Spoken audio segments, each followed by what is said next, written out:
Welcome, ladies, to the YL OpNet. This is Catherine, AAC4YL Net Control for this evening's net.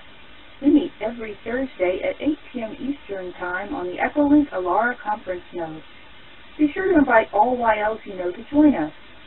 We ask that only YLs or licensed young lady ham radio operators check in and participate. The purpose of this net is to encourage you to become and stay active with amateur radio, help each other improve our operating knowledge and skills, and have fun. For more ham fun between weekly nets, check out the YL OpNet Facebook group.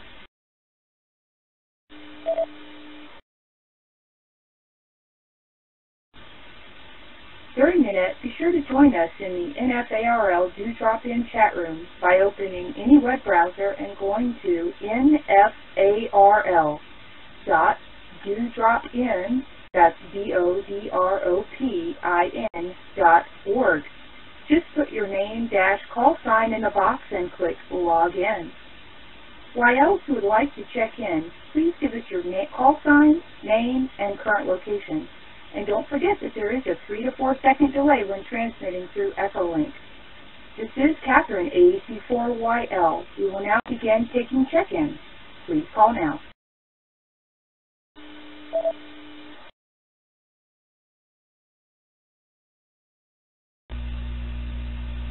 This is K7CJS from Gardner, Washington. I'll be on for about a half hour tonight.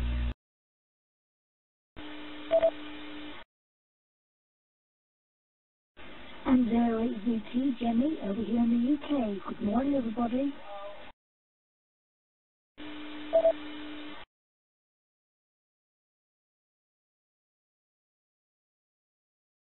WA4YL, Dawn in sunny Florida.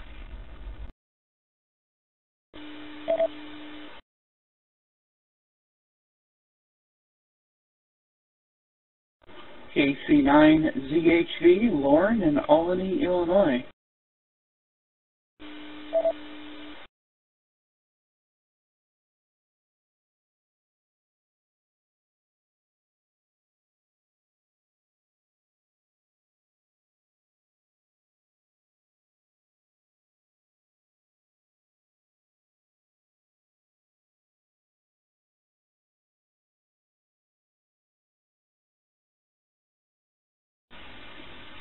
Okay, ladies, let's see who we have so far. We have K7CJS, CJ in Washington, on short time, sort of, for about 30 minutes. So good evening, CJ. Jenny in 0HZT. Good morning, Jenny from the UK. Dawn, WA4YL, joining us from sunny Florida. Good evening, Dawn. And Lauren, KC9ZHV, checking in with us from Illinois. Let's please continue with check-in.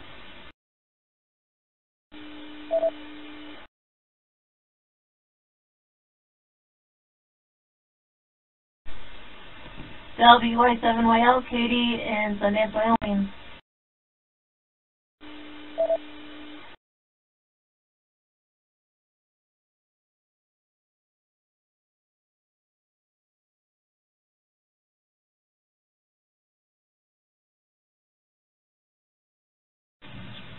K4SAF, Carol in Kentucky.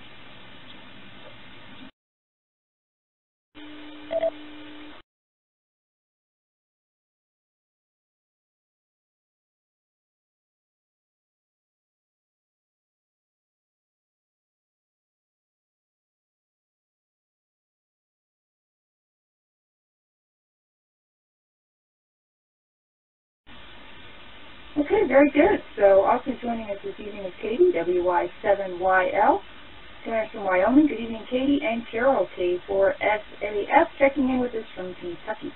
Today we have a couple other gals that are jumping in here, and so we'll say good evening. We have Susie in 8CGM. Joining us, good evening, Susie, welcome, and Sky, KA7SKY. Also joining us this evening, and Susie is usually in Ohio and Sky in Washington. So good evening to both of you. We have both of you in the log, so if you'd like to officially check in later in the net, we'll come back and ask for more check-ins. So we're going to go ahead and start the net here. Give me just a second to this logging issue I have here. There we go. I'll learn to type next week. Hi, hi. Okay, very good. So we've got a nice group. We also have Melanie here with us from Georgia, AG4YL, and, of course, myself, AG4YL, Catherine, also here in Georgia. So good evening, ladies. It's a pleasure to have you with us.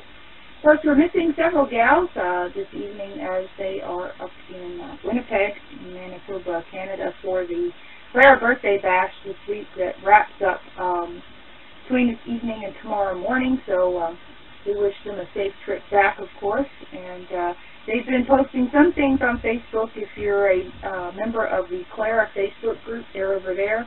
Some of them have posted there, and some have just posted out of the blue there on Facebook if you're friends with them. So anyway, good evening to everybody. Hope everybody's had a great week.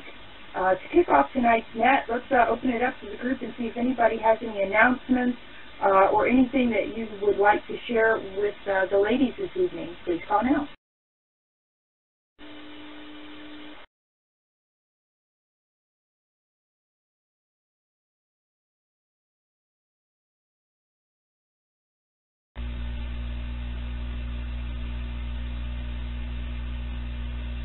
K7CJS.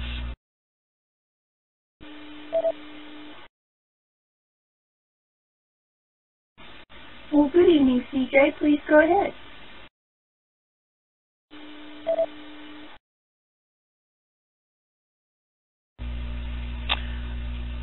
Okay, three things. I got my Vanity K7CJS license plates for my truck today, so they're already on.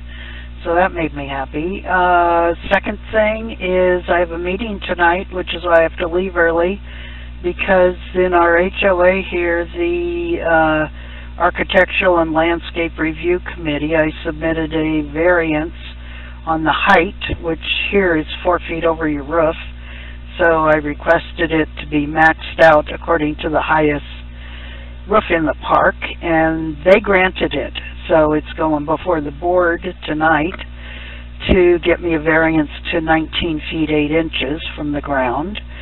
The third thing is I'm getting my variance just in time because tomorrow I'll be getting my new buddy pole system in the mail. So hopefully I can finally get on my HF radio with a decent antenna. So I'm not sure, but hope it'll be better than the last lousy antenna, and I can report to you guys next week.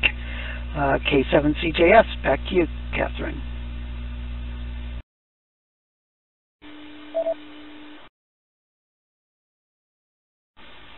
Okay, awesome, CJ. Well, congratulations on getting your new antenna, and it is on its merry way to you. And we look forward to hearing more about that from you next week. Do keep your eye out on band conditions, and that's an important factor when you're playing with a new antenna. You may not have an issue with your antenna. Your antenna might actually be fine, and band conditions just aren't that great. So don't panic if you get it set up, because band conditions, wow, have just been all over the place, mostly down, unfortunately, of late. In fact, I was talking to Melanie, I think it was yesterday, and she had mentioned she was playing some radio, and of course with the CME, coronal mass ejection that occurred, band conditions, when you looked across the board, were all at 4 or below. So, in other words, lousy on every single band during the day. So, you know, basically lucky if you could work somebody, anybody, except maybe your next door neighbor. So, anyway, very good. Well, congratulations, CJ. And again, we look forward to hearing more about that. And also, very good on the variance on the height adjustment. That will certainly help in your success of your antenna. So, congratulations on that. Please take pictures if you can, if you got a smartphone or a tablet, and share those with the group too through the YLOpNet Facebook group. We'd love to see the pictures of your antenna once you get it set up, and maybe you can tell us how your setup went and kind of give us a full report, so to speak, next week. We look forward to hearing that. So thanks for sharing, CJ, and we will hear more about that next week. Okay, who else has something that they'd like to share with the group this evening? Please call now.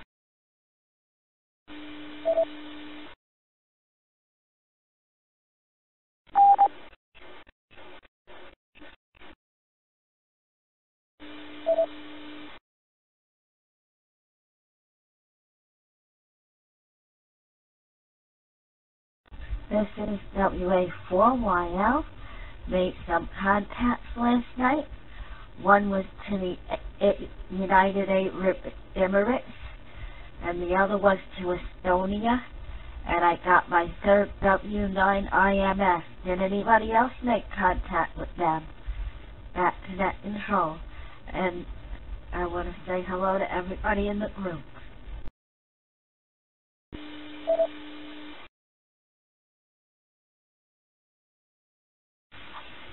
Well, that's awesome, Dawn, and good evening. It's always fun to work a new country. So, Dawn, remind us of which antenna you used. If you can come back and tell us what antenna and radio you used when you made those two contacts.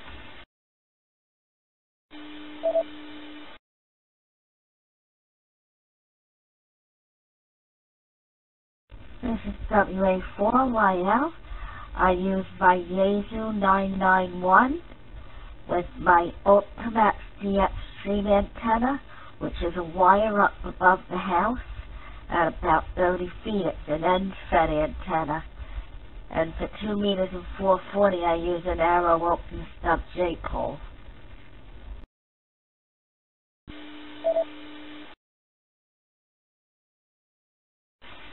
All right there, Dawn. Very good. Awesome. So, you'll have to forgive me. What was the special? You worked a special event station in addition to the UAE. Who else did you work on?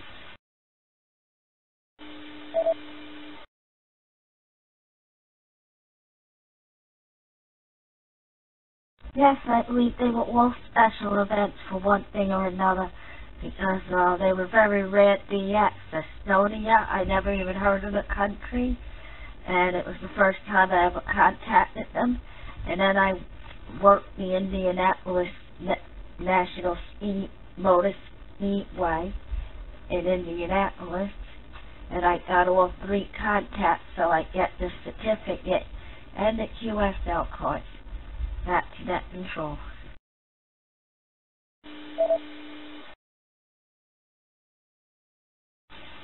Well, yay, Dawn, congratulations. That's exciting. Yeah, those special event stations are a lot of fun, aren't they? And for you guys that are fairly new, when you're looking for stations to work, there are these websites you can go to called spotting stations or spotting networks. And some of them that we have mentioned before on the net are dxheat.com. dxheat.com, you can go there and you can you can filter the spots. So let's say you have an antenna that only works on 20 meters or works the best on 20 meters.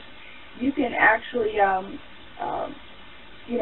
adjust and filter your spotting network site to only show you spots on 20 meters. And if you don't do CW yet, you can tell those filter it to only show you single sideband spots on a particular band or several bands. There's a lot of customization you can do. It's really easy. It sounds difficult, but it's really just clicking and choosing which ones you want to use. So dxheat.com is a great one. dxwatch.com is another popular spotting network, as well as DX Summit. Those are 3 really popular ones, and I'm sure there are several others. So if you other gals here on the net have some other suggestions, put them in the chat or hop in and tell us about those as well. But those are great ways to find special event stations or just who's out there if you're looking for a particular country that you're trying to work to add to your list of work countries as well. So thank you so much, Dawn. It's great to hear you out there. And if anybody else also worked those Indianapolis 500 stations or any of the other special event stations or any cool contacts recently that you'd like to share with the group, you can do that as well. So we'll open it back up. If anybody else have anything you'd like to share, please call now.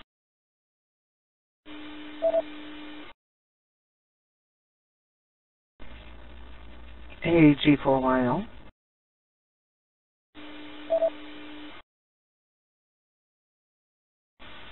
Well, good evening, Melanie. Please, go ahead.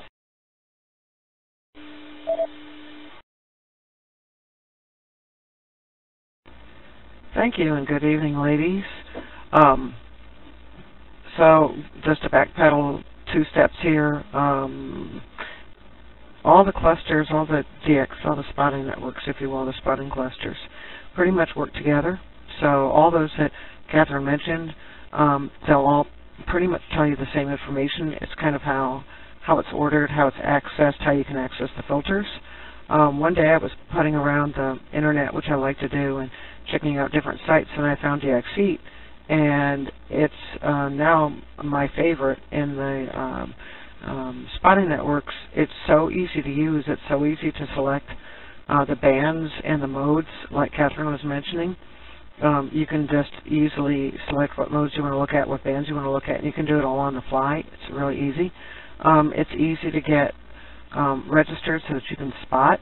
The only disadvantage to it, and we ran into this if you're doing like last year's National Parks on the Air, and of course the ongoing program, WWFF, KFF activations, or SOTA activations, you cannot spot yourself using DXheat, so you have to keep DX Summit or DX Watch on the side ready to go and be registered with those and logged in if you're going to go out and do portable operations and need to spot yourself.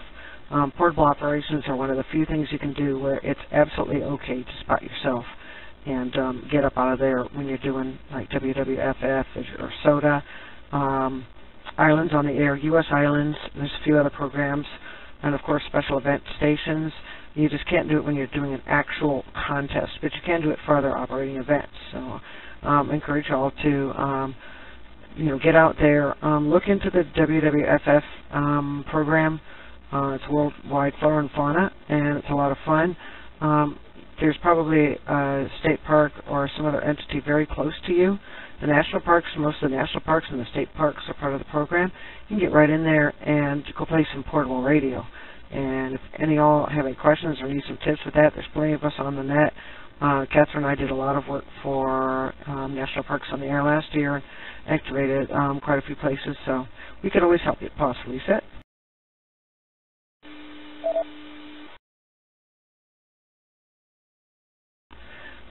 The other thing I wanted to mention was Dawn was talking about some special event stations, and I actually had never before now, it just hadn't been timing. I hadn't been able to get any of the special event stations for the NASCAR, for Indianapolis 500, Indianapolis Motor Speedway, I should say. I'd never been able to work them for one reason or the other. Either I couldn't hear them or I was working or whatever. When I was on the radio, I could never work them until today, and I actually worked my first one, which is station number 3. So while I didn't get a clean sweep, it was still a lot of fun. I had a really nice QSO with Brian, and he was one of several operators that were doing the special event. I also worked one of the guys up in W1AW. You can go up there and work as a guest at W1AW, ARRL's flagship station, and Dawn's done that, so she can tell you all about that. Then I worked a very interesting station, Kilo 2 Charlie Alpha Mike, K2 Cam, which was an Apollo 11 special event station up on Long Island. It's a museum, actually, which was really quite interesting. And then one of the Canada celebrating its 150 years of Confederation this year. So there's special event stations going all the way on through the year, and I had a QSO with Doug out in BC, VX7-150. They all have special calls with 150 in the call. So I actually got to work 3 special event stations this afternoon, and conditions were kind of flaky, but that was a lot of fun. But no DX, well, DX for a while. But I'm gonna have to look into Dawn's antenna, because I think she's really got something going there with that antenna. So that's all I really had to say, and I put links up there for DXheat. I also put one up there for the band conditions. That's a really interesting one to look at. They actually use beacons and will report on band conditions for all the most of the bands. So it's really kind of interesting. So with that, I'll post that one again. I'll turn this back to Net Control. This is AG4WILD.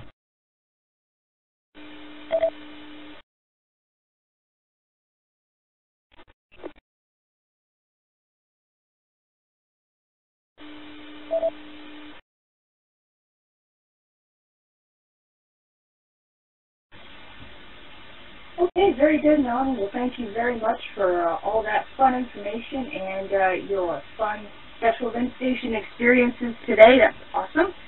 It's a lot of fun to go and hunt those down. And as I also, in the recording that I put together, I know Lauren is live streaming, but I also have a recording, but I did take screenshots and kind of put them in there of the sites that we mentioned, DXT, DXSummit.fi. It's kind of an unusual site. You know, it's not like .com, it's .fi, because it's based, where it's based. But, so as well as band conditions. In fact, I know, Melanie, you put in the new site, cleanairwithultraviolet.com /band conditions. It used to be bandconditions.com, and that is now working again. So I think they got it adjusted for that. So you can actually see if that site actually does work with that URL or location again. So it's bandconditions.com, or you can use the one that Melanie posted there. It's both up and running again. I think they got the adjustment on that domain, so it should be working. Those are some great sites for you gals that aren't familiar with those tools. Use them, play around with them. CJ, I know you got your new antenna. It's going to be great for you to look and see who you want to work and try to see who you can hear by tuning around once you get your antenna up.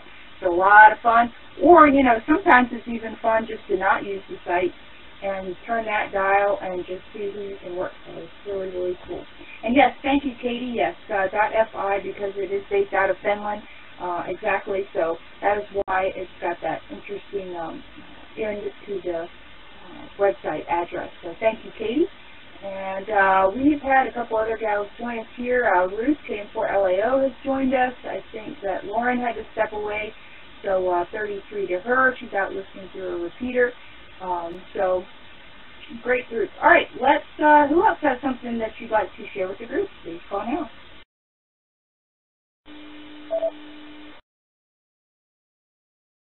I'm very easy.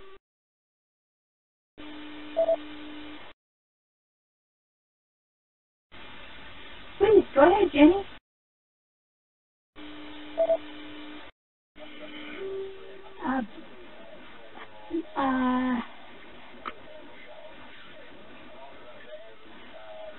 Last month, I can't remember what it was now. I did work one camp, Libya. I put back in front of the card on the Facebook page. They were pretty quick to send a return QSL card to me. Like about a week.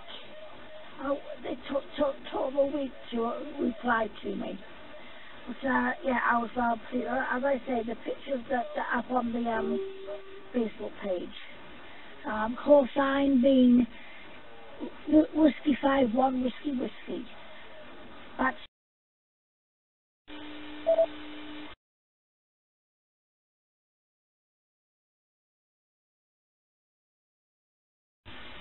all right, awesome, Jenny. Very good, and happy birthday to you. And we're glad you're here with us this morning. I know it's kind of late for you, so glad and good to hear you, and glad you got to catch up with your gals in Winnipeg. I saw your comment there in the chat as well, so that's cool. Very good. Okay, awesome. Let's take a minute and catch up with Ruth, because I know Ruth sometimes has issues getting into Echolink. So good evening, Ruth, and if you don't mind, check us out. Tell us how you're doing, how school's been going, and I think you said you're in your second week of co-op, and let us know how that's doing and what's new with you. KM4LAO, AC4YL, and the net.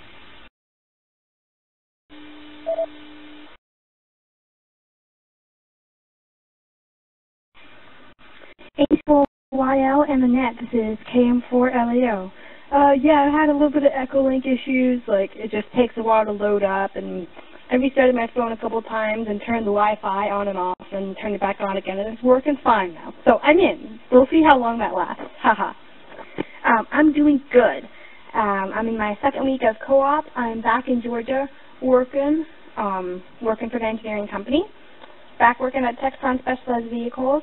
I'm working for the engineering services group this time, which is like, they work on like databases and stuff that, like, CAD files and NS drawings and everything go into. So it's pretty interesting. It's kind of fun getting a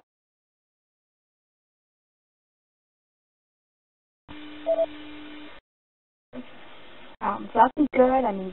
I'm really enjoying where I'm staying.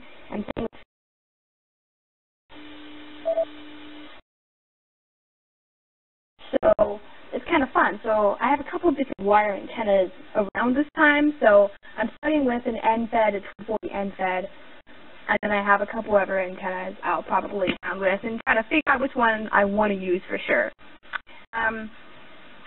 Radio-wise, I've got my Yaesu, what is it? A Yaesu FT847 with me, so it's 100 watts. But the fun thing is, I have recently purchased a Yaesu FT817, and that's a 5-watt QRP rig. My primary focus with it is it's going to be part of a satellite station, so I can work linear satellites. I've been doing a lot of FM. I'm gunning for those linear satellites. So I've got because I can do like super sideband and CW upper side on 2 meters and 4 feet, which is where all the linear satellites are. Let me pause for a reset. I'll be right back.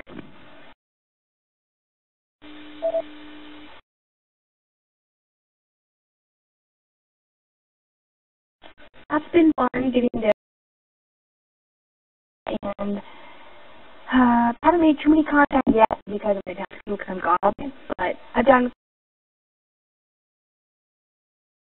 all that passes, which is great.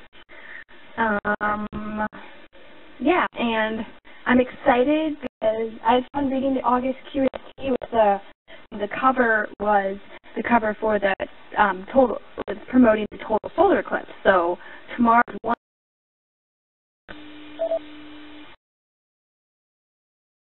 All the great American eclipse, and my family are having probably like Tennessee or northern Georgia, that area, to get it past the totality we can see the total solar eclipse.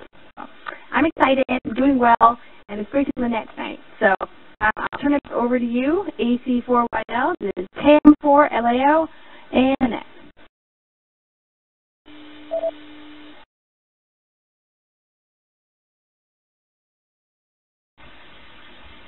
Okay, very good, Ruth. We got most of what you said. It cut in and out a bit, probably because of your internet connection, but no worries. It's great to hear you. Sounds like you're doing really well, and got that you were playing around with your new Yaesu 817 5-watt rig to work linear satellites, so that's really cool.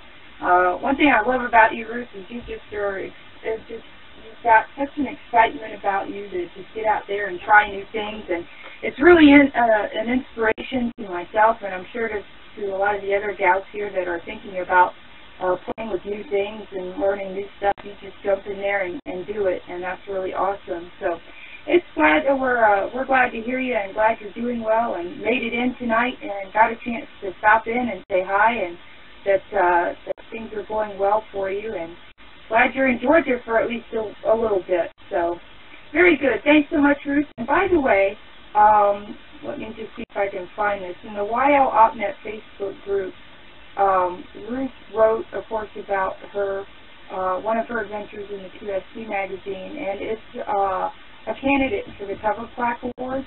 The link for that is in the YL OpNet Facebook group. You can actually go in there and choose your favorite article for the coveted Cover Plaque Award. So if you'd like to choose Ruth's article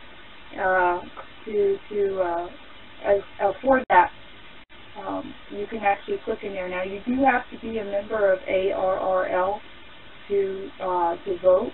So if you are a member, please go ahead and hop in there and pick one. You don't have to choose Ruth, of course, but you can. Hers is listed in there. So, Ruth, thanks so much for all that you do in amateur radio, and it's so wonderful to hear you this evening and have you with us. So thanks so much for that. Okay, who else? Real quick, we have Gretchen, who's joined us as well, W1MKW. Gretchen, we have you in the log. Let me pause for a reset.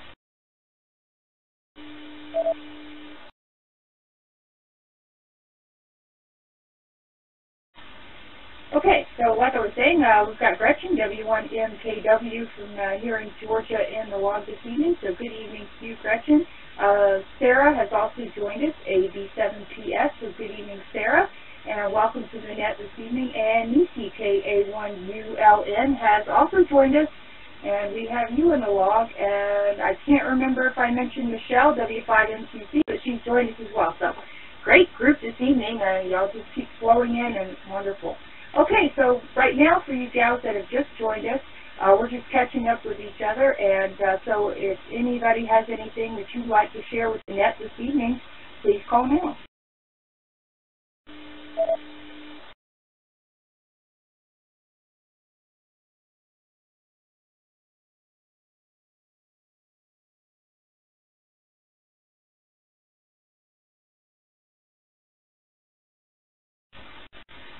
Okay, not hearing anyone at the moment. What I'd like to do is I'd like to pick on Michelle for just a second. Michelle, I hope you don't mind, but I saw your post on Facebook about doing some stuff for the Girl Scouts, and I think you made a comment also that there's a scouting event going on this weekend. Would you mind coming in and just telling us kind of what you're putting together there and kind of how this came about? If you have a minute, it'd be great if you don't mind sharing with the group here. W5MQC, AC4YL in the net.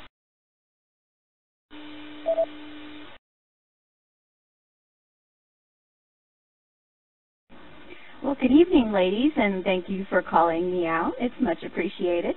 W5MQC here.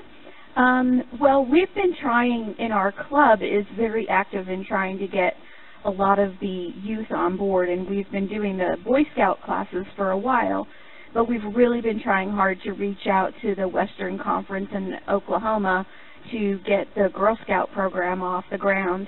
And we finally got one going. It's going to be the city manager for 3 cities close to us are all part of our club. So we can use the emergency management teams that have connections in the different cities that are reaching out to everybody trying to put this on. So it looks like the city of Newcastle, which is just to the south of me, is going to be first, and the library is really excited because we're going to host the classes at the library, and we're basically going to teach it Tuesdays and Thursdays for 2 hours for the month of September, and we'll probably go into the first week of October. And then we're going to do, for any of the girls that want to take their ham test afterwards, we're going to do it at our club. We do testing sessions once a month on Thursdays. So we're pretty excited about it. We hope we have a lot of girls coming. Ham Holiday is this weekend. It starts tomorrow, so I've printed off a bunch of Girl Scout flyers as well as a flyer about the first class starting, and I believe the Girl Scout Western Conference is going to get it in their newsletter. So back to you, W5MQC.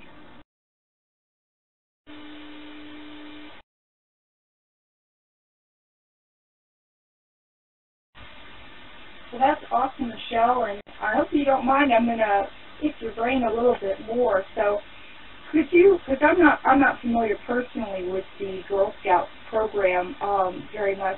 I've never been involved in Girl Scouts, and I'm pretty sure there are probably at least one other or 2 other YLs on the net here that aren't as familiar with them either, and kind of how that works. So. Would you mind taking just a minute and sharing a little bit about your involvement with that, how you kind of got involved, and any tips that you might have for some of us that are interested in perhaps putting together a program or that would help them achieve getting their radio badge as well, their communications badge, and kind of give us a generic overview and tips on how we can get involved a little bit more. That would be awesome. If you don't mind, and if you need some time to prepare something a little more formal, just let me know that too, and perhaps we can revisit it next week. Back over to you, Michelle.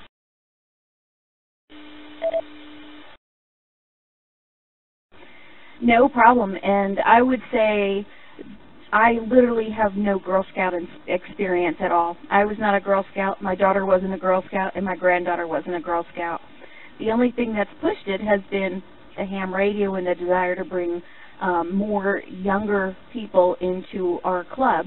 And so a few of us have badgered anybody having to do anything with Girl Scouts, from the girls themselves running into them to the parents to, it literally took me like, I don't know how many phone calls and how many emails into the Western Conference to get them to reply to me. When I talked to them this morning, she told me, oh, you just missed it. We had a big event where we had all kinds of STEM stuff. It would have been great for you to come in and put a booth up there. And I'm like, well, I've been emailing back and forth with you all. You know, might have been good to know, but I'm not really in the know with it. We've just simply badgered people and talked to parents and talked to the girls themselves and tried to get them excited about doing it. You know, after I think my call this morning with one of the ladies up there at the Western Conference, I think they're really excited about it too. So hopefully we'll get more. This is going to be the first one that, the first class that we actually do in Oklahoma. We're not sure how many girls are coming right now, and since it is at 4:30 in the afternoon, I'm sure it'll be limited, but we're going to see what we can get. And quite literally, it is simply just badgering everybody. That is the only way. I have no secret tips to give anybody. I wish I did. W5MQC.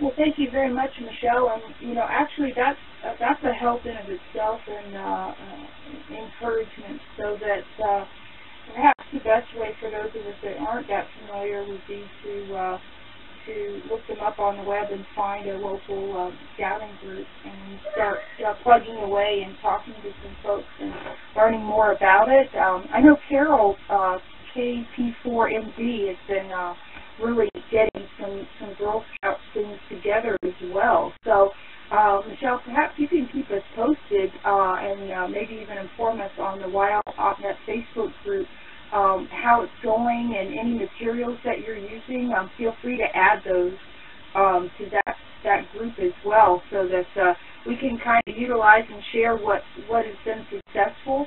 So what you told us tonight is actually a big help. Is in encouraging us on where to start. So way to go, and good to you and your club for jumping in there, and you see a need and you're jumping in and wanting to fill that, and I think that's awesome, and I'm sure that the other gals here on the net agree as well. So very good. Thanks, Michelle, for that, and please keep us up to date on how things are going and again, what works, and as you think of some things that may help us be more involved, please share those with us too, as you can. Okay, so Rhea has joined us as well. Good evening, Rhea, and to RJ. Great to have you here on the net with us. We're just going through and sharing anything that we have as far as folks that we've worked on the air, or any announcements or anything that we'd like to share with the group this evening. So. Does anyone else have something that you'd like to share, or if you'd like to add to the Girl Scouts discussion, please jump in with that as well.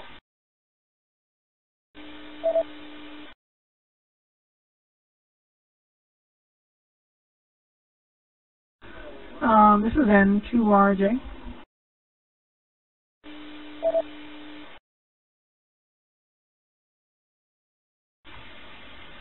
Please go ahead, Rhea. Good evening.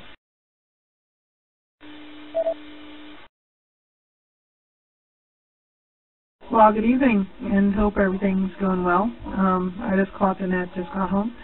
I just wanted to say congratulations to the Afghan girls robotics team for winning a silver medal. I know it was all in the news, especially because they had problems getting visas to the United States, and I'm glad it was finally resolved and they were able to win a silver medal. So, you know, anybody with daughters or anybody who you know, is younger and looking at STEM professions can find some inspiration.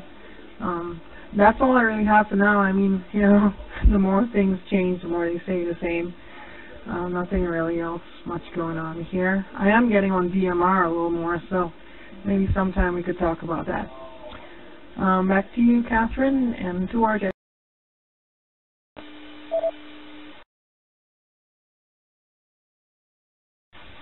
Okay, very good, Rhea. Well, thank you so much, and we're glad to have you with us. And thanks for your comments there. I did not see that article, so I'll have to be on the lookout for that news information. And yes, it's certainly inspiring to see those gals that, oftentimes have a little bit even more difficult time than we do here in the United States, or even in Europe, have even sometimes a more challenging time getting involved in those kinds of professions. So great, and you're right, Rhea, very inspiring. So thank you very much for sharing that with us, and we're glad to have you with us this evening. So thank you for that. Okay, anybody else have anything? Oh, and as far as your comment with DMR, Rhea, yes, a couple of the other gals have some questions on that. We had a presentation in our club a while back on DMR, and so I'm trying to gather some information on that as well. Basically, the gist I got from it, though, is that you don't ID with your call sign. I didn't get the feel that it was really amateur radio in the sense that we think of today. So perhaps when we can take a week when we'll have a bit more time to gather some additional information and have some things to share with each other on that. So we might pick your brain a bit more on that in a couple of weeks there, Rhea. So thank you so much. And yes, it is on the topic list. So thank you. Okay, anybody else have something you'd like to share with the group this evening? Please call now.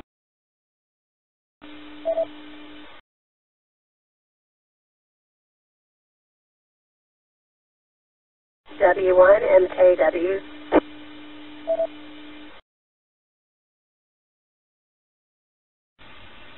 Well, good evening, Gretchen. Please go ahead.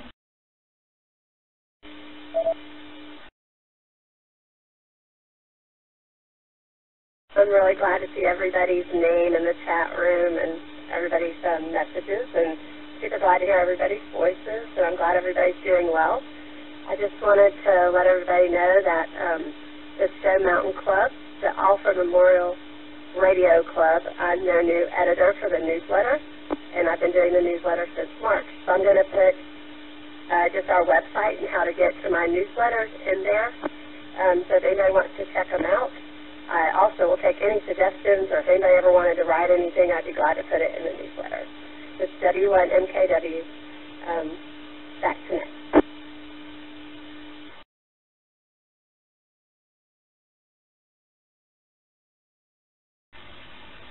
All right, Gretchen, awesome. Well, congratulations on getting that fun appointment, and I'm sure it keeps you busy. So thanks. We'd love to see the link for that, and we'll get that on the WildOpNet Facebook group. And I have the link to that Facebook group in the Echolink chat for you gals that have not gotten on it yet and are interested. It is a closed group, so the only folks that see posts in that group are members of that group. And Melanie and I are currently the admins for it, and only licensed YLs currently are approved to join it. So what we do is when someone requests, we look for their call sign, and then we pull them up. So to make sure they're active and currently licensed. So we encourage you to join the group if you're not a member already, and feel free to post comments and pictures of your amateur radio activities, and add any additional comments or links based on discussions that we have right here on the net, or any suggestions for topics. You can throw those in there as well. That page is for all about the net and amateur radio activity and the purpose behind this net, which again is to encourage YLs to get active, stay active in amateur radio, and have a lot of fun. So thanks, Gretchen. Glad to have you with us this evening. Also, for you guys that may not be aware, this net, currently this week I believe Lauren is live streaming it through YouTube. But also, if we can't get it live streamed, I'm trying to also record it as well. So we will make sure we have some kind of an upload on the YouTube channel. You can do a search on youtube.com for YLOpNet, and you will find us there, and just look for, we have some previous net recordings feel free to share those with any of the gals that you may know in your local clubs that may be interested in getting their license if they don't have it already, or if they're just recently licensed and are not sure what to do next, and they're not quite comfortable in checking into a net yet. An opportunity to give them some exposure without actually having to be on yet. Let me pause for a sec.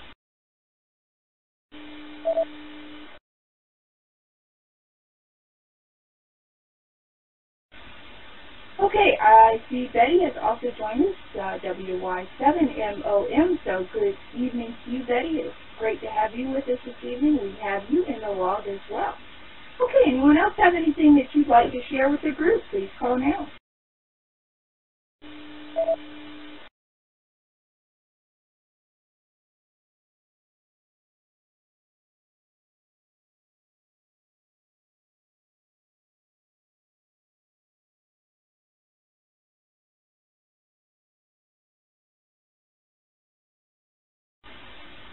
Okay, not hearing anyone, so I think everybody's jumped in with their current news, so it's great to have everybody here. We've got such a great group, and no worries, Betty. We're glad you're able to come in. At whatever time you gals can come in, don't ever be afraid to pop in a little later or earlier, or if you have to leave early, that's fine. We just love to have you here with us and hear what you have to say when you have some comments that you'd like to make. Okay. So last week we talked a little bit about contesting and some basic things about contesting. And some things that we covered were why amateur radio operators participate in contests, and some basic things about contests that, such as contest rules. All contests have rules that you have to follow. For example, only certain bands may be used, or the start time and end time of those contests, or how much time you can spend operating during that contest window. Exchange of information that is given per contest, which varies. And some examples of the information that is exchanged in a contest might be a serial number, a location, your first name, rare but on occasion age. A lot of times you might hear how long have you been licensed, especially in things like the rookie roundup. You talk about either the year you were licensed or how long you've been licensed in amateur radio. And different modes or power levels, such as if you're using low power or high power, and different modes if you're running CW, if you're using phone or digital. So those are some of the things that we covered last week. We also touched briefly on logging. We talked very briefly about logging programs, but we talked about the difference between paper logs and digital logs, and that it's recommended that digital logs be used as they're a lot simpler, but not required in every case, although we did discuss that a lot of the people that sponsor contests are now leaning more toward requiring digital. Let me pause for a reset.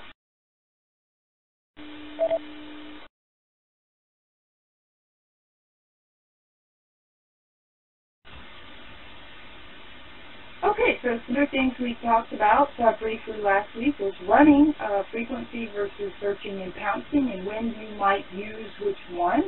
Running basically means you find a clear frequency and you stay on it and you call CQ for the time that you're going to operate for the contest, either until you're ready to take a break or if you're going to run, until the end of the contest.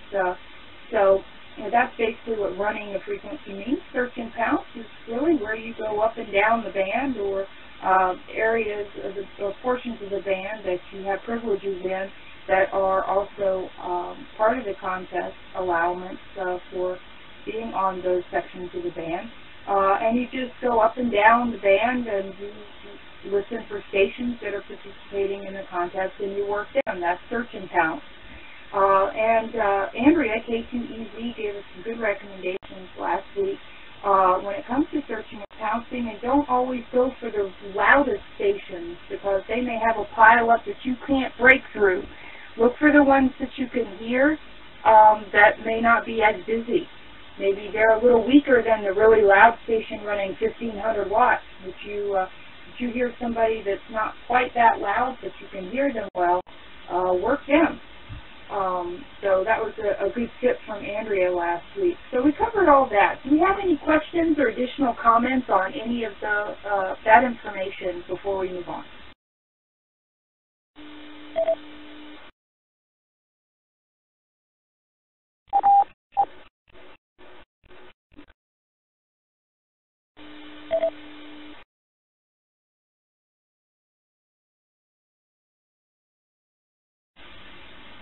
Okay, not hearing anything, so we'll go ahead and move on then. So, some tips from contest winners. It's always nice to hear some tips. And when we say winners, we mean those that may have scored well and earned a certificate.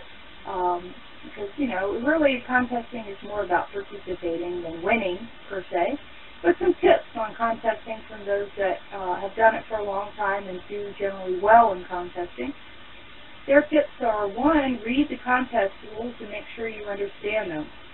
Obviously, you want to start there, so you make sure you're following the basics about contesting and following the rules. 2, check all your equipment, including software if you're using the logging program, a few days before the contest begins.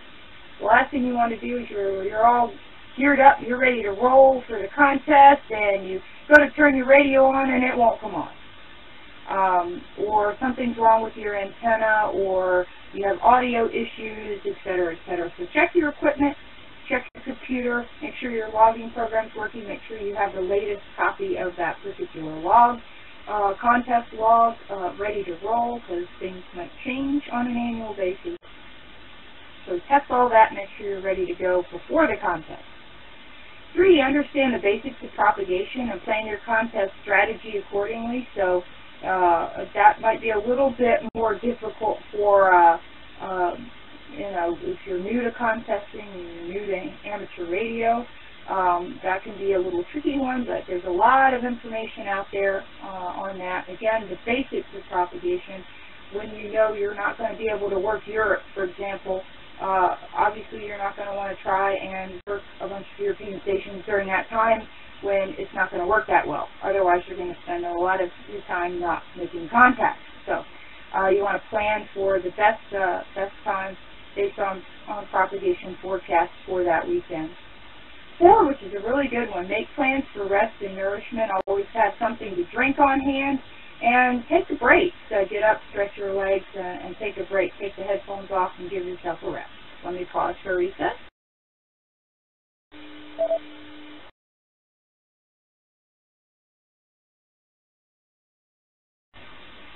Okay, and again, the biggest thing to remember about contesting is to have fun and enjoy it. If you're not having fun, then maybe contesting isn't for you. You know, amateur radio is about having fun and enjoying yourself. And sometimes, you know, you do run into difficulties. It's not all peachy keen, as we say, every time you go to play radio. But again, the idea is to have some fun. Okay, any other questions, comments, tips, or anything else on contesting that you would like to share with the group?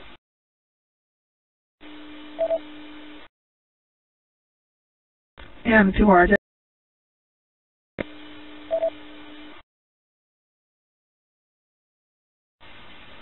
Please go ahead, Rhea.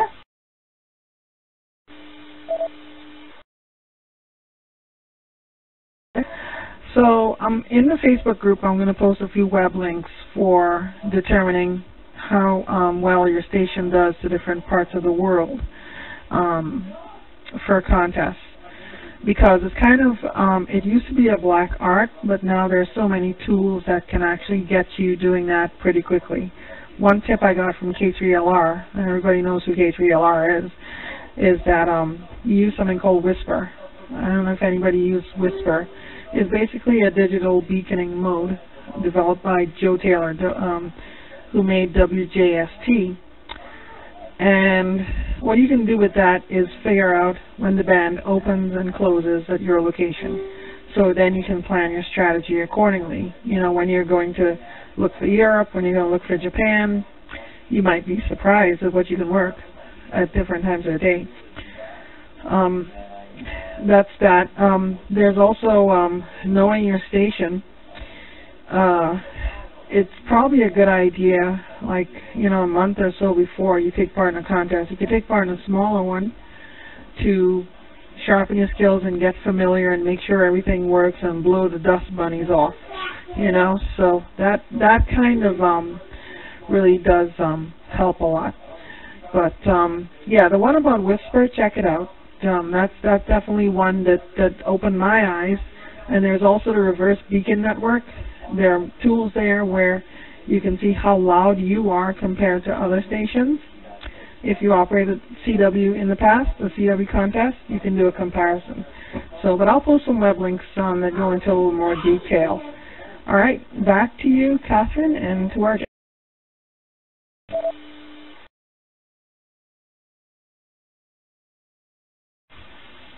Fantastic suggestions, Rhea. Thank you so much, and looking forward to checking those links out. Really appreciate that, and for you gals, once you post those, if you have questions, you know, just comment, reply to the post, and that gives everybody that's familiar with those tools an opportunity to respond, and hopefully Rhea can also help out those of us with questions on those tools as well. So, awesome. Thank you so much, Rhea.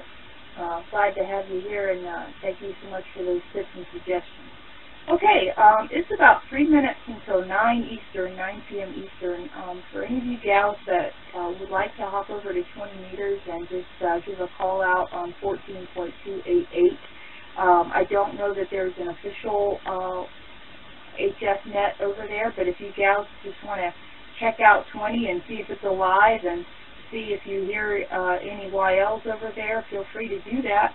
I don't believe there's an official net, as I believe both Margaret and Ann are in Winnipeg this week, but if you'd like to hop over there and just see if you can hear any YLs and call CQYL and see, feel free to hop over there. If not, you're more than welcome to stay here.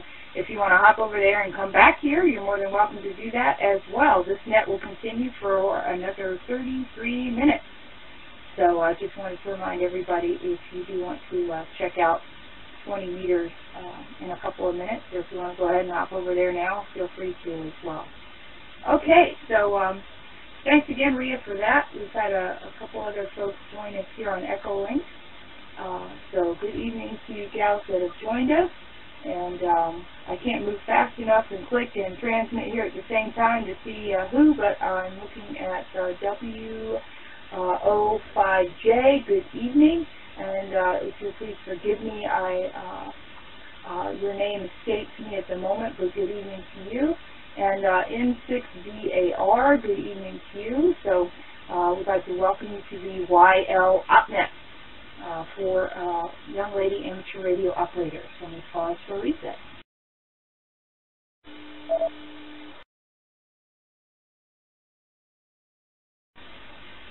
Okay.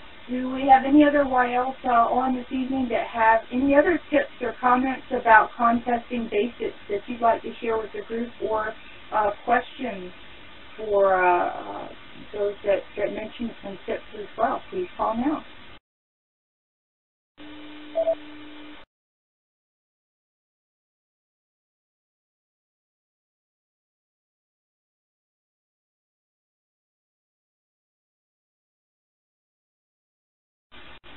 Okay, not hearing anything, and yes, thank you, Melanie. It is Mary Linda, W05J. Good evening, Mary Linda. Thank you, Melanie, for posting that in the chat. Thank you so much for that. Good evening to you. Mary Linda joins us in from Texas, so it's great to have you here with us, and we do have you in the log. Awesome. Okay, so that's contest basics, and thank you again, Rhea, for that. We'll look for those links that you post for us. Okay, let me see if I can find my other page here. Okay, so another thing that we had, again, briefly touched on last week was logging. So generally when you contest, or even when you're not contesting, you keep a log. So who can kind of tell us generally speaking, what a log is, and perhaps reasons why you would keep a log?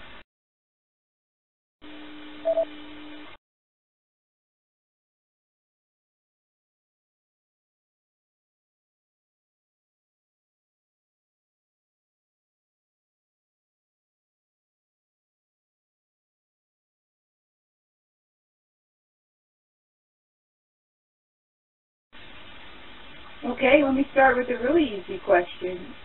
Are we required to keep a log of our contacts on amateur radio?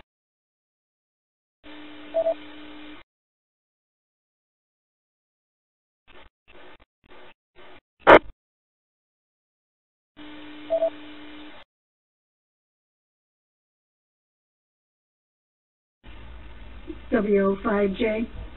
Doesn't that depend on what country you live in and what the rules are there?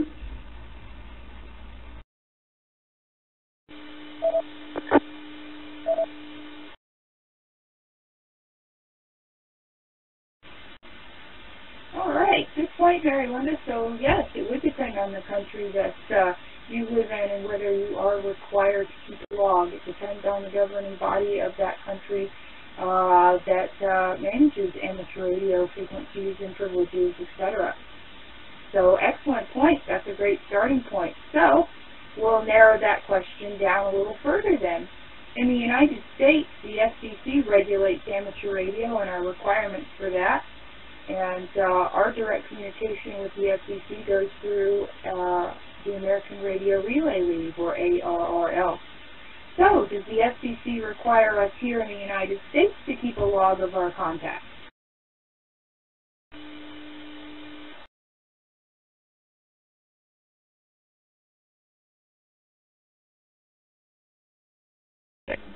And to RJ.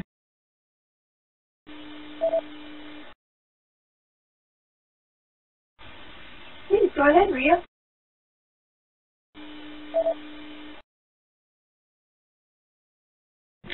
So the answer is, in 2017, no, you're not required to keep a log. You might be you might be advised to keep a log for not only for your own personal purposes, such as awards chasing or contesting, but also if you have interference complaints from neighbors and stuff like that, a log is helpful in that regard. But in the United States, no. But since other countries are mentioned, most other countries have removed their log requirements because it's just too cumbersome, and a lot of rules have been relaxed around that. A few still do. You'll find that those countries do. I mean, some countries still require Morse code, so it's and historically, some countries were so bad with the log, so strict, I shouldn't say bad, they were strict with the log requirements. I've heard hams who operated from there say that they had to record their transmissions and hand over cassette tapes to the authorities every week, which is insane. They want to make sure you're not spying. Probably just a requirement for foreigners, but I wouldn't be surprised if it's for domestic operators too. Might have been Taiwan or one of the Koreas, not North Korea, probably South Korea or something. Or I don't know. Could be like, I think it was some Asian country. If I find it, it's in one of my emails. I'll have to look. Back to you, Catherine, and to RJ.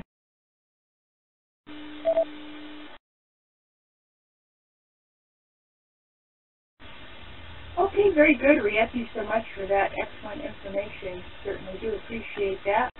And the additional info on other countries as well. And yes, there are some that still require logging and some that still require Morse code in order to obtain your amateur radio license. So very good. Thank you, Rhea, for that. So Rhea also mentioned some reasons why you may want to keep a log. So basically, while we're not required to keep one in the United States, it is recommended that you do. And the reasons really fall into three categories: legal, operational, and personal. So again, as Rhea mentioned, a log of your transmissions helps improving your innocence in an interference complaint. So that would be the legal side of it. It would help you in that case.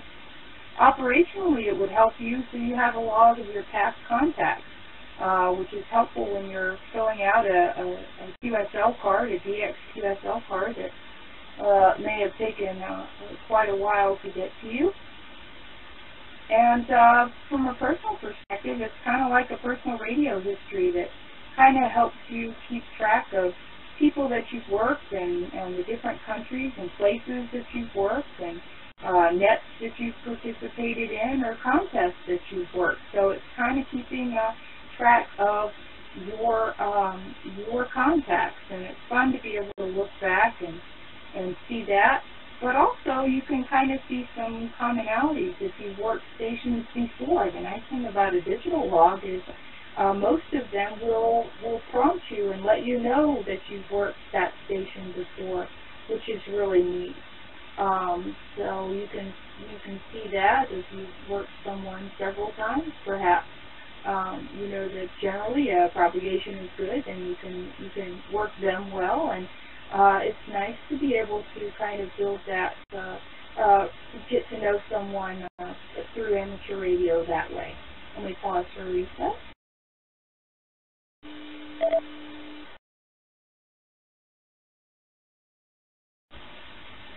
In fact, you'll notice you may run into this as well when you are working a contest, and perhaps you've worked a station 2 or 3 times or on different bands. Don't be surprised if they come back and say, "Oh, you know, good evening, Michelle. It's great to work you again, W5MQC."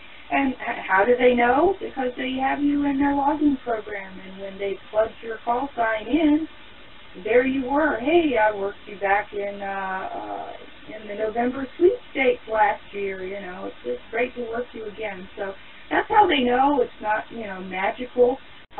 They keep a log, and you're in that log. So that would be the more personal side of why you would keep a log. So don't be surprised to let it throw you off for you gals that are newer to contesting.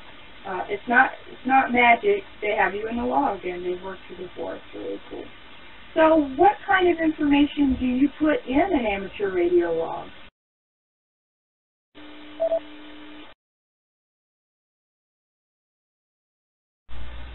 WI7YL.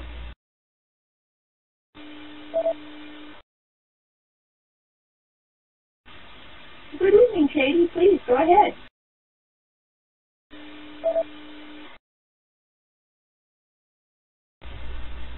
Hi, Catherine and Annette. Sorry, my Ecolink's been flaky here tonight, but hopefully this will hold out. Well, certainly you want to keep track of the basics of the call sign of the person that you made a contact with, the time, which I would recommend that you use UTC versus local, because that could be problematic in the future when you're trying to match up your information. The band, the mode. Most of the time, honestly, the signal report is certainly not required anywhere. But if you choose to keep that information, you can add that. If, you know, name, or if it's a special event station or some other special thing happening, you may want to put an extra note on that. I think that's kind of the basics for that. Can't think of anything else at the moment, but I think those would be at least the main things that you want to keep track of when you make a contact. This is WI7YL. Back to you, Catherine.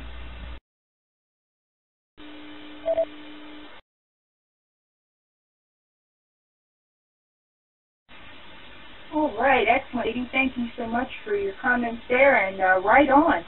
That's the information that you most definitely want to have in your log. And, you know, when you talk about, for example, the time, and recording that in UTC time versus local time, that's where that digital logging program really comes in handy, because it will keep track of that for you and adjust your log time based on the time that's on your computer. So it will adjust and will keep up with that for you, so you don't have to worry about it, especially when it comes around you know, 0000 UTC, it's the next day, and so now your date changes as well.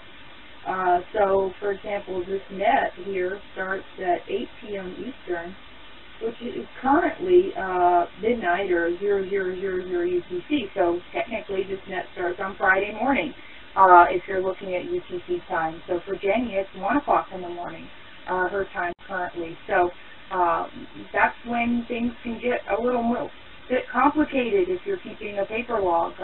So digital logging does make that quite a bit easier. All right, any other comments about what you want, what kind of information you want to keep in your log? Thanks again, Katie.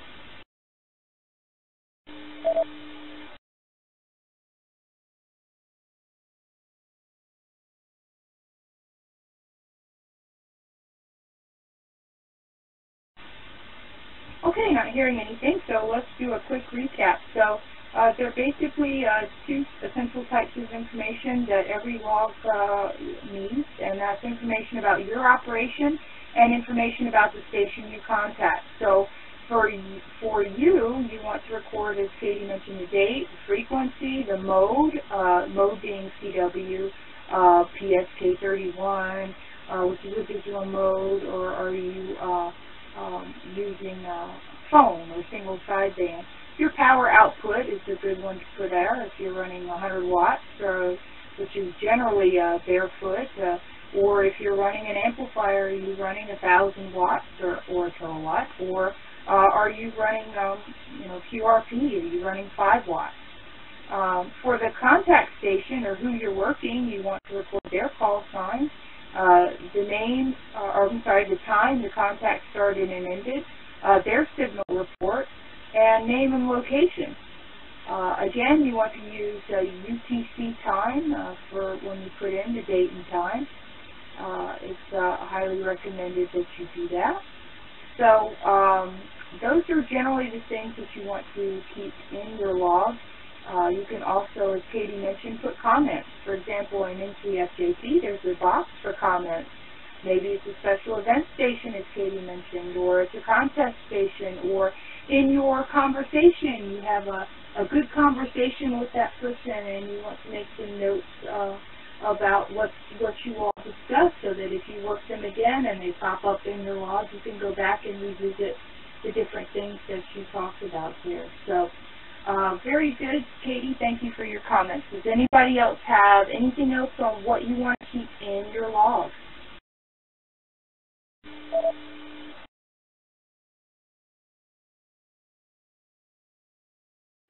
And to our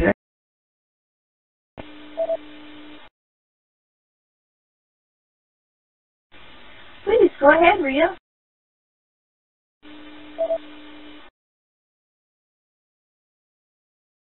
Well, one thing I definitely like to put in logs are, comments about who I talked to, whether it was a memorable contact, because I tend to QSL memorable contacts, whether I'd met the person somewhere or we share some in common, or, as one of my friends recently got their license or something like that. That too. And also, information for awards will vary with what you're chasing. I generally try to capture as much as possible, things like grid squares and counties and states and stuff like that, just populate all the fields, because you never know what you'll need for an award.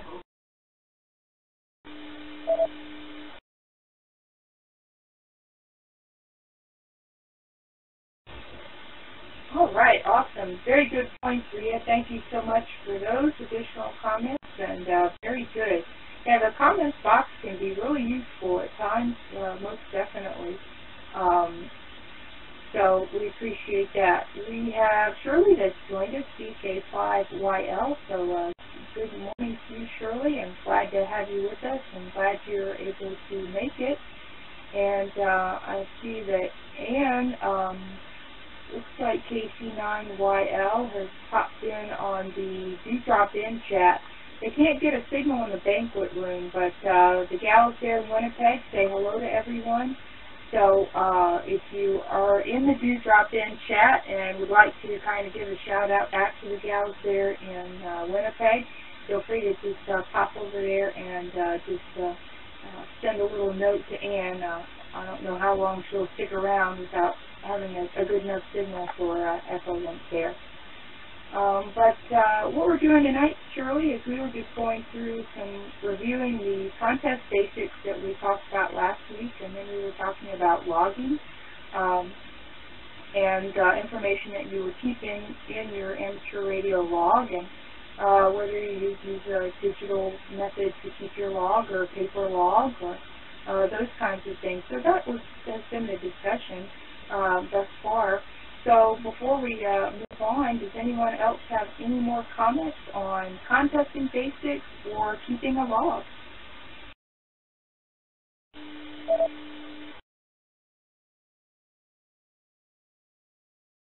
This is WA4YL.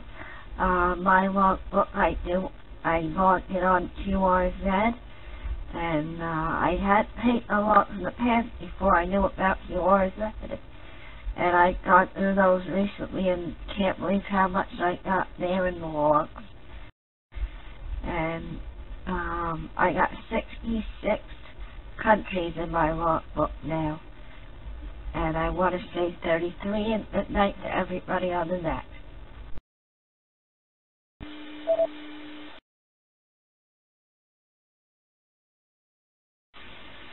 Well, Dawn, you're just really working them over there with your really good antenna. That seems to be working quite well for you and your new radio setup. So that's always exciting. You're well on your way to getting your 100 countries work there for your DXCC with your new call sign. So that's awesome. Well, that's great, Dawn. We are virtually high-fiving you there. Congratulations. And it's great to hear you, and 33 to you as well, and hope you have a wonderful rest of your evening and a great week. Okay, very good. Well, if we don't have any additional comments on contesting basics or keeping a log, I'd like to take a moment to say thank you to Melanie for putting the link in there for the ARRL.org/keeping-a-log, which is where a lot of the information on keeping a log came from this evening, as well as the additional comments from you gals. So we'll also get that posted on the Facebook site as well. Okay, Melanie has a comment. Let's go over to AC4YL. AC4YL minute.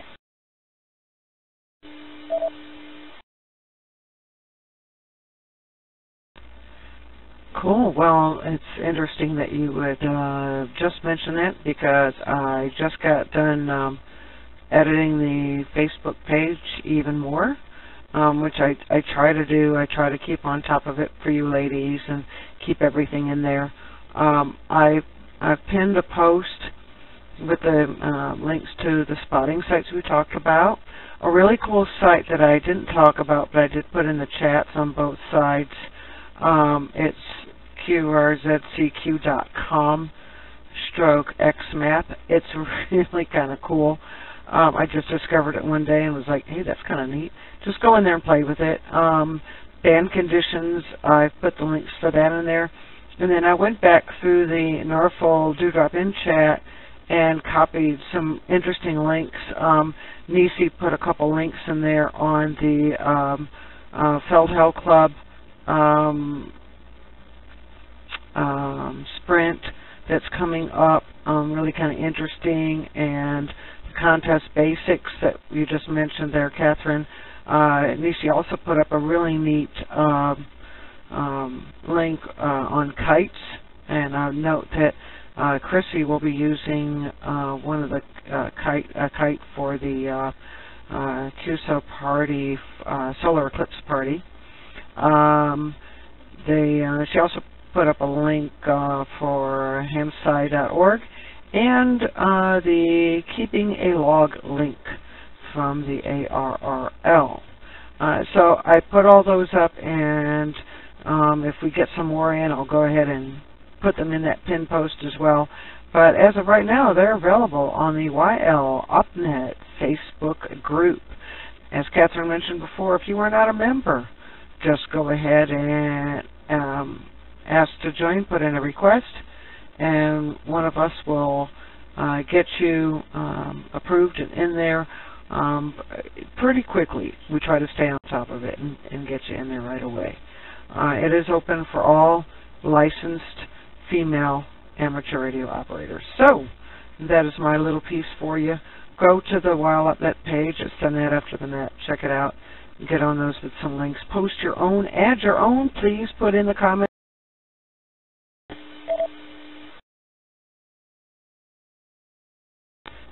Yes, I know. My Echolink cut me off, and this is why we have Echolink timeout set like that so I don't time out a repeater. Yay! But go to the YL Update Facebook page for the Net After the Net, and as I was saying, please, this is your page. Post in there. Put those cool links in there. Don't just use the chats here during the net. Put those links up in there. If I missed one, and I'm sure I missed more than one, put them in there. Put comments in on my pinned posts. Add stuff to it and check it out and enjoy yourselves and get out there and have some fun and try out some new stuff. And with that, I'll send this back over to Catherine in the net, a G4YL.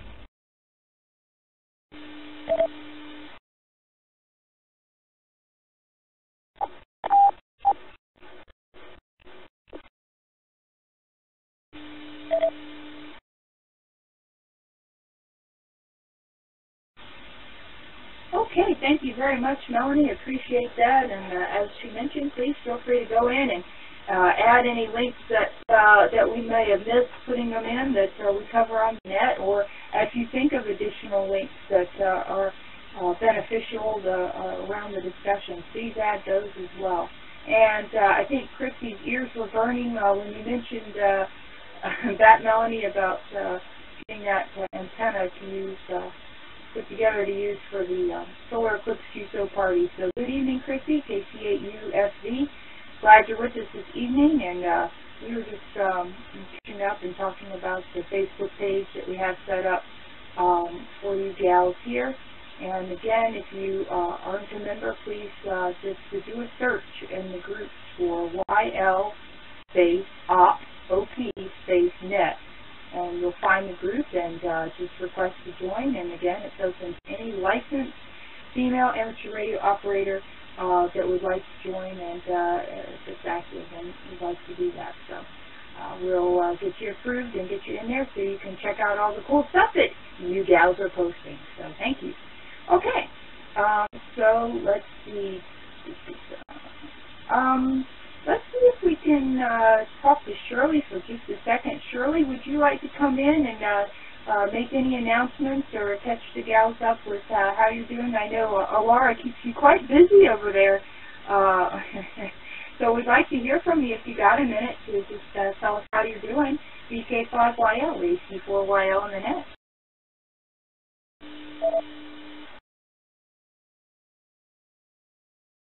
AC4YL, this is VK5YL. Good evening, ladies. And I think it's the middle of the night for Jenny. I saw her call sign just before. The cough is disappearing, thank goodness. I just wanted to make a note and say thank you very much to Anne, KC4YL. She did a wonderful job yesterday as we made connection with the Clara 50th anniversary, right in the middle of the birthday bash in Winnipeg. It was fantastic. Awesome is the word I think I'd use. We had 22 check-ins. People were coming into the hallway and into the conference room and just popping in and say hi. The piece of bobbin lace I made to go on the quilt, which never made it, but which later was framed, was a door prize, and I got to speak to the girl who won it, Jeannie. She was a VE7. Can't remember the rest of it. I've got lots of bits of paper here with call signs on, but the quilts look fantastic. And Anne was there, and Anne WB1ARU. I haven't seen your call sign on here yet, Anne, so I'm not sure if you're here. But ALARA we have our birthday, 42nd birthday I think it is, tomorrow, Saturday, and we will be on this station as well as 80 metres at 10:30 UTC on Saturday, if any of you ladies can make it. Not sure what time that is for you. 10:30 UTC might be, that might be in the morning, early morning. Anyway, if you can make it, we'd love to see you there. And thanks for letting me come in, Catherine. It's been great to catch up. My voice is still a bit sore from yesterday, but we'll get there. My trip to Rarotonga was fantastic. I think I spoke about that last month. So take care everyone, and thanks for letting me and Catherine. AC4YL with the group. This is VK5YL.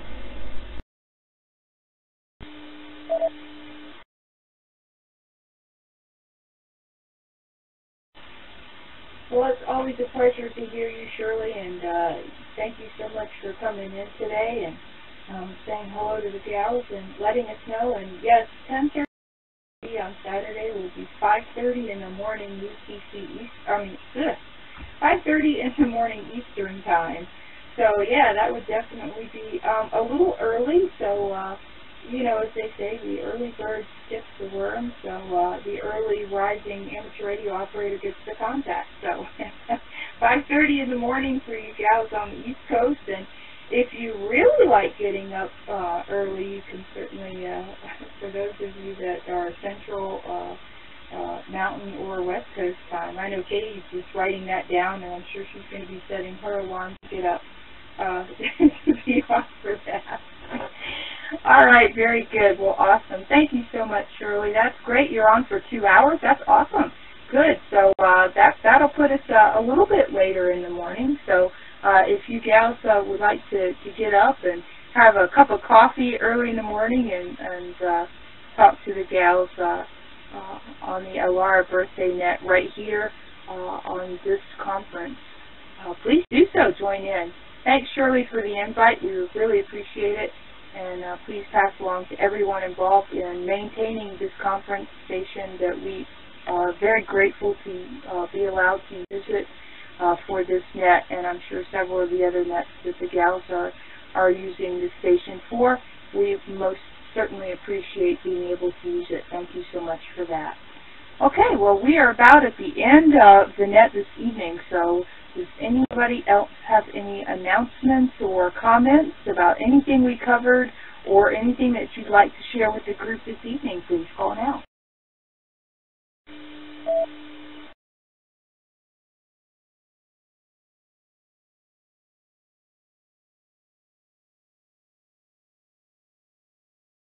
WA4YL doing. I enjoyed the net tonight. It was very informative, and I'm learning a lot of new stuff. So tonight I want to say 33 to everybody on the net, and catch you all next week. WA4YL, clear.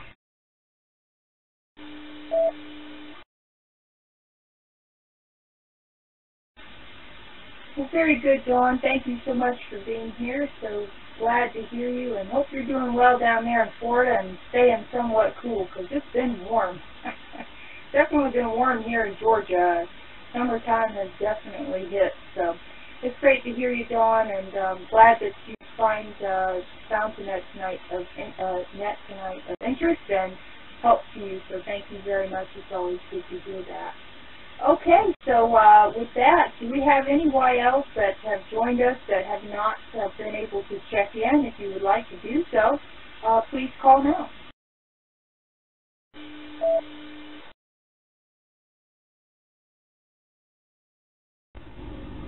This is KC8UFV, just checking in. I finally got out of my meeting and I'm on my way home. I know the net's almost over.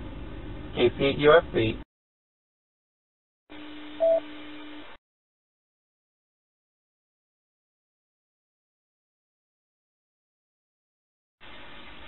All right, no worries at all there, Chrissy. I'm glad you were able to make it in and at least say hello. And, well, you know, I saw in the chat, and Melanie mentioned it and pointed it out for those of us that aren't able to keep an eye on the chat. It's, you're working on a kite antenna for the solar eclipse QSO party. So hopefully you'll be able to post some cool pictures and tell us about it on the YLOpNet Facebook group. We'd love to see that. And how that goes for you. So glad you're able to join us, and we got you in the log, and thanks so much for checking in. Do you have any other YLs you'd like to check in before we close the net out this evening?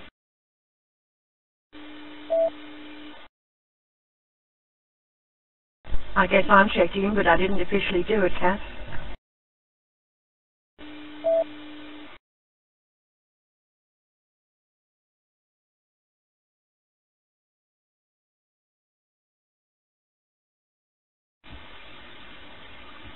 No worries, Shirley. Very good. We've got you in the log as well, so thank you so much for that.